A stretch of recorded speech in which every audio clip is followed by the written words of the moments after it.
jalqabaatiin Bataskaan Ortodoksii Tawaahidootti kutaaleen lallabaa naannoo Oromiyaatti argaman garaagaraa murtii Sinodoosii Itoophiyaa kana fudhanne ta'uu himan. Kutaaleen lallabaa Wallagga Lixaa, Wallagga Bahaa, Harargee Bahaa fi Arsii Lixaa akka jedhanitti murtiin Sinodoosii Itoophiyaa miilanaa rakkoo Bataskaanatti akkaan kan hammeessuudha jedhan. Abbootii 25 muudamaniin ala abbootii biraa hin feenu kan jedhan kutaaleen lallabaa kunneen murtiin Sinodoosii Itoophiyaa miilanaa Oromiyaa keessatti hojii irra kan oolu miti jedhaniiti jiru. Qabateen godina Arsii Lixaa Nageellee Arsiitti barattoonni mana sanbataa kutaa afaan Oromoo Ortodoksii murtoo Sinodoosii Itoophiyaa dabarse sirrii miti jechuun ibsa ejjennoo baafatan.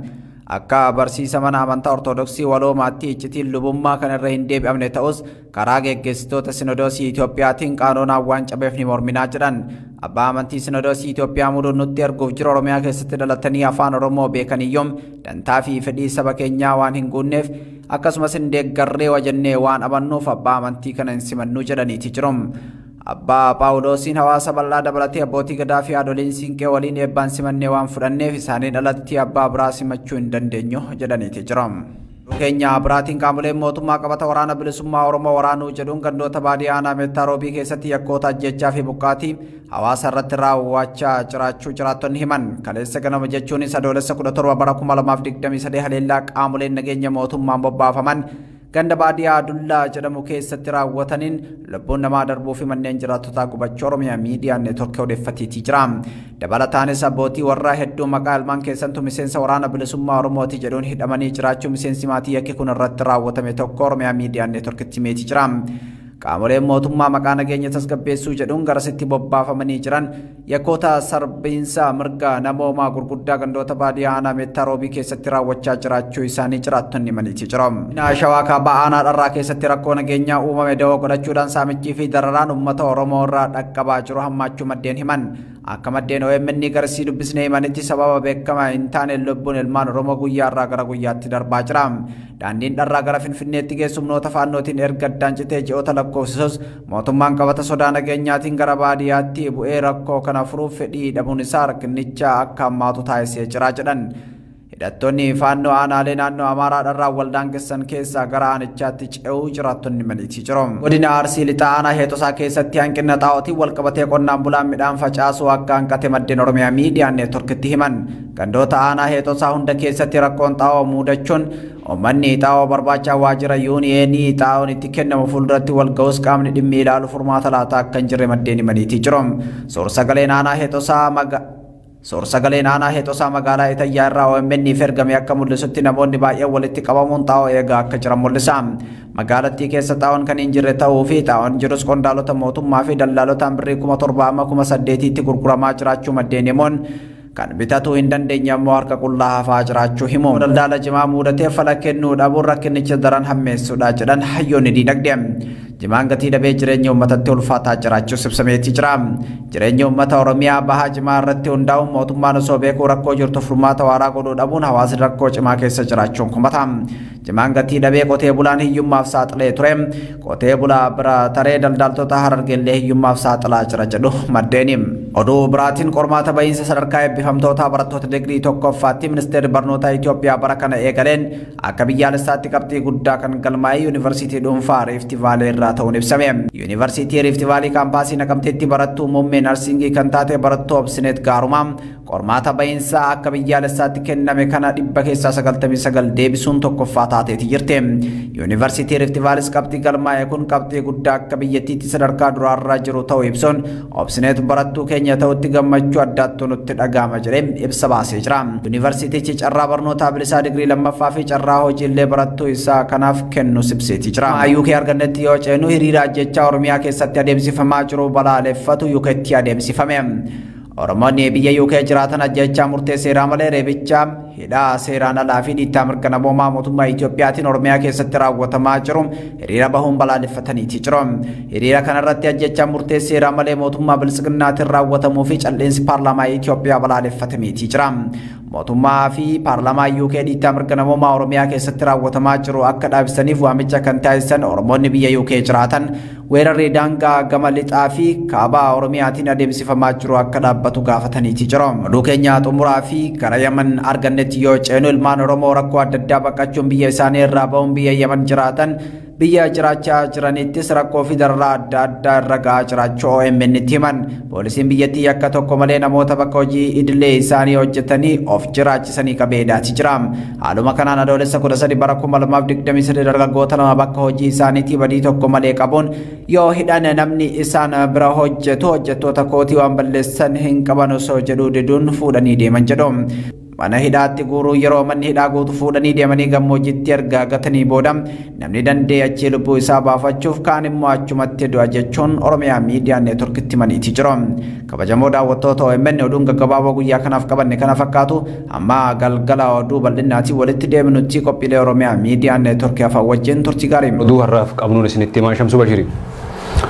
Kaaba Ameerikaa biyya Kaanaadaa kutaa bulchiinsa Albertaa magaalaa Edmontonitti torbaan Oromoo jechuun Oromoonni magaalaa Edmonton kabajatan. Sagantaa torbaan Oromoo kanarratti Oromoonni lakkoofsaan hedduu ta'an kan argaman hogguu ta'u keessummoonni lammiilee garaagaraatii fi hooggantoonni hawaasaa magaalaa Edmonton irratti argamanii sagantichi bifa miidhagaa ta'een kabajamee jira. Qophiileen bashannanaa adda addaatis kan qophaa'an hogguu ta'u sirbi aadaa Oromoo kutaalee Oromiyaa garaagaraatis saganticha irratti dhiyaatee haala nama hawwatuun kabajamee jira. Sagantaan gosa akkanaa kun Kaaba Ameerikaa, USA fi Kaanaadaa keessatti yeroo adda addaatti kabajamaa turuun isaanii yaadatama. Itoophiyaatti uggurri intarneetii miidiyaa hawaasaa irra ture guyyaa kaleessaa sa'aatii boodaa kaafamuun dhagame. Uggura intarneetii mootummaan Itoophiyaa miidiyaalee hawaasaa gurguddaa afurra ji'oota 5 waliif kaa'ee ture kaleessaa sa'aatii boodaa eegalee kaafamuu fayyadamtoonni miidiyaa hawaasaa himanii jiran. Miidiyaaleen hawaasaa kanneen intarneetii virtual dhuunfaa VPN malee hojjechuus akka eegalan gabaafamee jira. Waldhabdee mana amantii Ortodoksii Tawaahidoo Itoophiyaa jidduutti kaa'een hokkora ka'ee wal qabatee gurraan dhala 11 bara 2023 irraa eegalee mootummaan miidiyaalee hawaasaa kanneen akka Facebook, YouTube, Telegram fi TikTok irra uggura kaa'ee ture. Haa ta'u malee uggura intarneetii kana hordofee fayyadamtoonni neetworkii dhuunfaa virtual VPN kan teessoo geeddaruu miidiyaalee kanneen banuuf tajaajilu fayyadamuun miidiyaalee kanneen daawwachaa turan. Guyyaa kaleessaa sa'aatii booda eegalee miidiyaaleen ugguramanii turan kanneen VPN malee hojjechuu eegalanii jiran. Qoqqobbii miidiyaalee kanneen irra kaa'ame fayyadamtootaa fi namoota galii isaanii miidiyaa kanneen irraa argatan irratti dhiibbaa geessisaa turuun isaa gabaafamee jira. Ugguramuu miidiyaalee kanneen hordofee qaamolee mirga namootaaf falman kanneen akka Amnesty International ibsa baasaniin gochaan kun mirga heera biyyattii kan cabsuu fi mirga yaada ofii bilisaan ibsuu kan sarbu ta'uu isaa ibsaa turan. Taateen kun seenaa Itoophiyaan miidiyaa ugguruun beekamtuu daran kan hammeessu ta'uu ibsi Amnesty International kun addeessee jira. Mootummaan Itoophiyaa gurraan dhala 11 irraa eegalee hanga ammatti baatilee 5 dabraniif uggura seera qabeessa hin taane fayyadamaa intarneetii irra kaa'een miidhaan diinagdee biyyattii irra ga'e birrii biliyoona 7.5 ol ta'uu dhaabbanni dhuunfaa jiddugala guddina mirgaaf dimokiraasii CARD jedhamu addeessuun isaanii yaadatama. Uggura tajaajila intarneetii irratti baatilee 5 dabraniif kaa'ame kasaaraa diinagdee doolaara miliyoona 140.3 ol gabaa oomishaa kallattii biyya alaa irratti kasaaraa doolaara miliyoona 27.8 geessisuu fi namoota 2372 hojii dhabeeyyii taasisuu dhaabbanni CARD kun gabaaseeti ture. Ibsa miidiyaalee filatan irratti komishinara mirga namoomaa Itoophiyaa Dr. Daniel Baqqalee ibsa miidiyaaf dhiyeenya kana kannan irratti uggurri kun mirga yaada ofii bilisaan ibsachuu kana cuucu jechuun ni dubbatan. Fayyadamtoonni miidiyaa hawaasaa kanneen VPN fayyadamaa kan turan ta'us uggurri kun baasii dabalataa itti fidaa jiraachuu himaati turan. Waajjirri miidiyaa Itoophiyaa Insider jedhamu kan magaalaa Finfinneetti argamu saamamuun gabaafame. Maqaa Itoophiyaa Insider jedhuun intarneetii irratti oduu fi xiinxala kan dhiyeessu meeshaalee ittiin hojjetan dabalatee qabeenyi hedduun saamamuu hojii geggeessaa fi hundeessaa miidiyichaa obbo Tasfaalam Waldayaas gaaffii fi deebii BBC wajjin taasisanii ibsanii jiran. Akka obbo Tasfaalam jedhanitti meeshaaleen miidiyaa Itoophiyaa Insider hojii babal'isuuf bite guutumatti saamamuudha dubbatan. Dhaabbatichi saamicha kana ilaalchisee gabaasa baaseen irra deddeebiin dhiibbaan akka irra gahaa ture himuun saamichi kun dhiibbaa itti fufiinsaan irra ga'u hordofee kan mudatu ta'uu akka amanu ibsee jira.